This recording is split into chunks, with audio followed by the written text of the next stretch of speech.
Have you ever felt like time's speeding up, with days blending into years, in a way that's hard to explain? You're not imagining it. Psychological research points to a phenomenon called temporal compression, where our brains struggle to create distinct memories because we lack clear cultural anchors, especially in the years after 2000. Without naming decades to organise our experiences, periods seem to run together, making it difficult to recall what set one apart from the other. If you felt like your days blending together, hit the like. This video will explain exactly what isn't just in your head.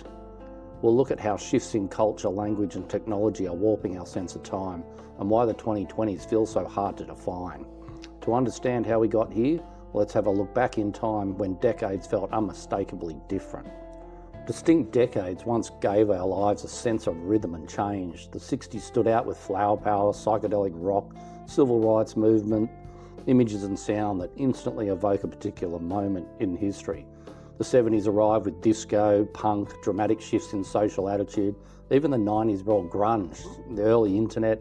It all had its own style.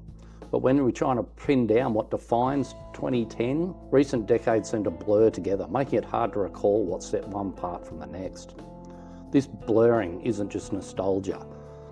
Before 2000, decades often felt like chapters with clear beginnings and endings.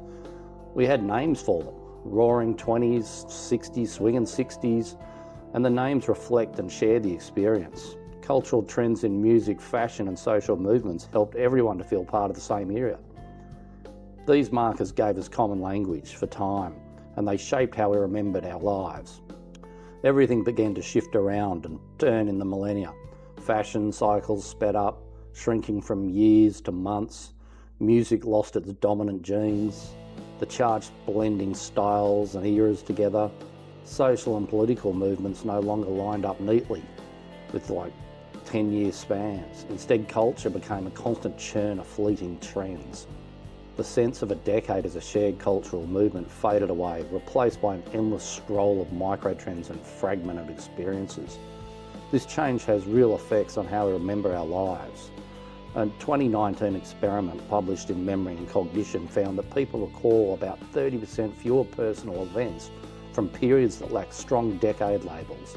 Our brains use milestones, like high school graduation in the 90s, or my first smartphone, to organise memories. Without these anchors to place the events in time, the result ends up as a muddled sense of the past, where years seem to run together, nothing stands out.